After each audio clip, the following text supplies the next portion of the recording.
안녕하세요. 오늘 우리가 함께 파헤쳐볼 이야기는 바로 인간과 기계의 통합, 그 놀라운 진화에 관한 겁니다. 오늘 이 해설 여정을 끝까지 함께 하시면요. 어쩌면 여러분이 생각하시던 기계에 대한 개념, 그러니까 기계는 그냥 우리가 쓰는 차가운 도구 아니야? 하셨던 그 고정관념이 완전히 뒤집히실지도 모릅니다. 자, 준비되셨나요? 일단 아주 흥미로운 질문으로 시작해보죠. 제2차 세계대전에 쓰였던 대공포, 미지의 우주를 개척하는 우주 탐험가, 그리고 지금 당장 여러분 손에 쥐어져 있는 스마트폰, 이 세 가지 사이에 과연 어떤 공통점이 있을까요? 전혀 어울릴 것 같지 않은 조합이죠. 이 짧은 탐구의 끝에서 기술과 우리 인간의 관계에 대한 정말 새롭고 놀라운 해답을 얻게 되실 겁니다. 본격적으로 이야기 속으로 들어가 볼까요? 시간을 좀 거슬러 올라가서 1930년대와 40년대로 가보겠습니다. 당시 노버트 위너, 워런 맥컬럭, 월터 피츠 같은 진짜 천재적인 과학자들이 있었는데요. 이 사람들이 아주 파격적인 생각을 하기 시작합니다. 인간의 뇌가 어쩌면 기계의 논리 회로랑 똑같이 작동하는 거 아닐까 하고 말이죠. 생명체의 뇌를 기계적인 회로로 바라보기 시작한 건데 이건 당시로선 정말 엄청난 인식의 전환이었습니다. 여기서 천재 수학자 노버트 위너가 아주 기가 막힌 비교를 하나 내놓습니다. 배를 쫓아가서 파괴하는 기계인 어뢰, 그리고 날아오는 공을 쫓아가는 인간 야구 선수. 이 둘을 딱 비교해 본 거예요. 위너는 놀랍게도 이 둘이 본질적으로 완전히 똑같은 행동을 한다고 봤습니다. 어뢰든 야구 선수든 간에 끊임없이 움직이는 목표물의 위치를 파악하고 순간순간 자기 궤적을 수정하는 이른바 피드백 루프를 사용해서 목적을 달성한다는 거죠. 진짜 소름 돋지 않나요? 그러니까 생명체의 움직임을 피드백을 통한 제어라는 아주 기계적인 관점으로 이해하기 시작한 겁니다. 이 개념 하나가 인간과 기계 사이의 그 단단했던 경계벽을 완전히 무너뜨려 버렸죠.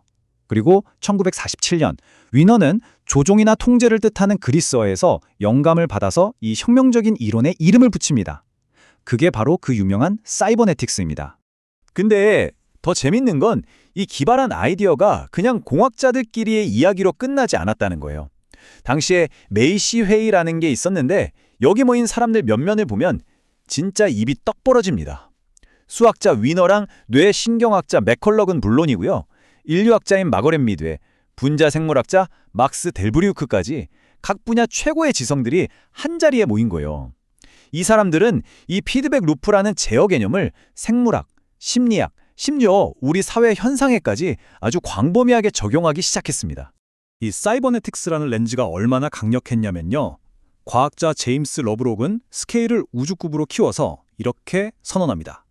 지구 전체가 생명계, 기상계, 바다, 토양이 서로 상호작용하는 하나의 거대한 사이버네틱 피드백 체계라고 말이죠. 거대한 바윗덩어리인 지구가 스스로 조절하는 살아있는 유기체로 해석된 겁니다. 네, 맞습니다. 이게 바로 그 유명한 가이아 이론의 뼈대가 된 거죠. 그런데 참 여기서 이야기가 무척 안타까운 방향으로 흘러갑니다. 아까 말씀드렸던 천재학자들 중 한 명인 월터 피츠 기억하시죠? 3차원 뇌신경 모델을 연구하면서 이 분야의 미래를 이끌던 젊은 천재였는데요. 그의 스승이자 든든한 동료였던 노버트 위너가 어느 날 갑자기 정말 아무런 예고도 없이 절교를 선언합니다. 그 충격을 도저히 견디지 못했던 피츠는 결국 논문을 완성하지 못하고 자기 연구 결과를 몽땅 불태워버리고 맙니다. 학계 전체로 봐도 정말 뼈아픈 비극이었죠. 게다가 엎친 데 덮친 격으로 당시 막 새롭게 떠오르고 있던 인공지능, 즉 AI 연구자들이 이 사이버네틱스 그룹을 의도적으로 쏙 빼놓고 자기들만의 새로운 커뮤니티를 만들어버립니다.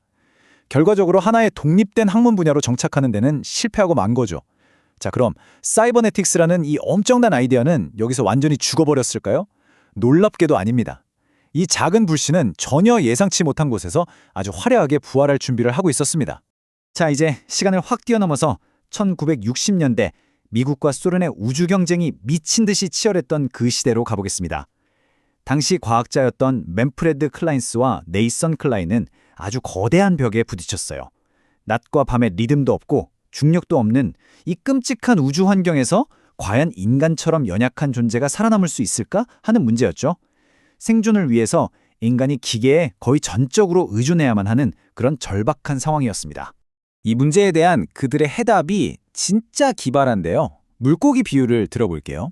평범한 물고기는 물 밖에 나오면 당연히 죽잖아요. 그런데 만약 자기 몸이랑 육지 환경을 완벽하게 이해하는 진짜 엄청나게 똑똑한 물고기가 있다면 어떨까요? 그 물고기는 육지에서도 숨을 쉴 수 있게 스스로 자기 몸을 변형시킬 거라는 거죠. 그래서 여기서 가장 결정적인 포인트는 이겁니다. 우주로 가는 인간이 바로 그 똑똑한 물고기가 되어야 한다는 거예요. 우주복이나 우주선처럼 우리 몸 밖에 있는 기계에 끊임없이 의존하는 게 아니라 아예 기계를 우리 몸 안으로 쑥 집어넣어서 신체 자체를 진화시키자는 겁니다. 정말 급진적이죠? 인간과 기계가 안에서부터 완전히 하나로 융합되는 바로 그 순간입니다. 맞습니다. 바로 여기서 그 단어가 탄생합니다. 1960년에 두 과학자가 만들어낸 단어 사이버그입니다. 어디서 온 말인지 딱 보이시죠? 생명체와 기계가 합쳐진 존재라는 뜻의 사이버네틱 오르가니즘을 딱 줄인 말이에요. 1940년대에 인간과 기계의 경계를 허물었던 그 사이버네틱스의 유산이 우주 탐험이라는 거대한 무대에서 사이버그라는 이름으로 화려하게 부활한 겁니다. 근데 재미있는 건요, 정작 나사 엔지니어들은 이 단어를 별로 안 좋아했어요.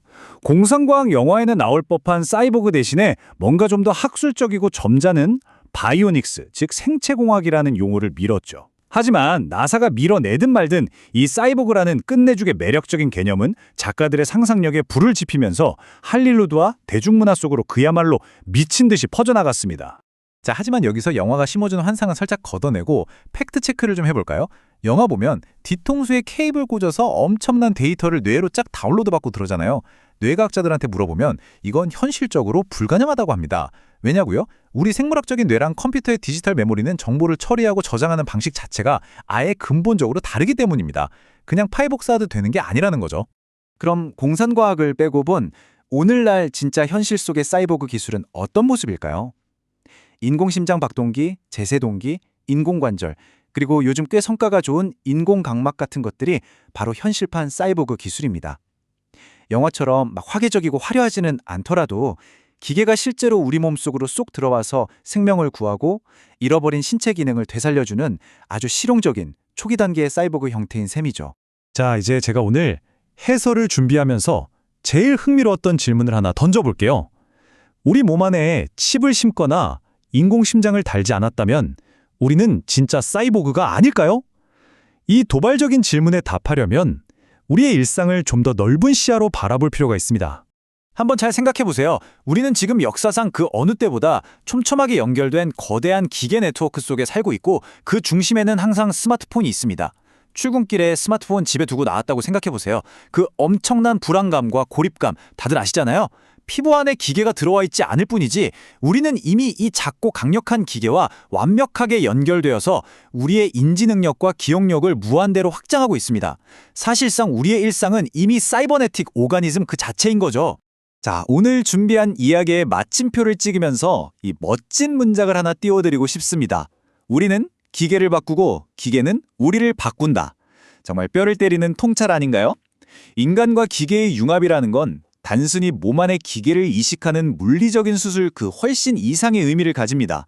우리의 생각, 행동, 심지어 우리가 존재하는 방식 자체가 이미 기계와 때려야 뗄 수 없는 하나의 거대한 시스템으로 얽혀버렸죠.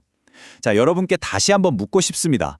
여러분은 정말 스스로가 사이보그가 아니라고 생각하시나요? 이 흥미로운 질문을 곰곰이 씹어보시길 바라면서 오늘 해설은 여기서 마치겠습니다. 끝까지 함께해 주셔서 진심으로 감사합니다.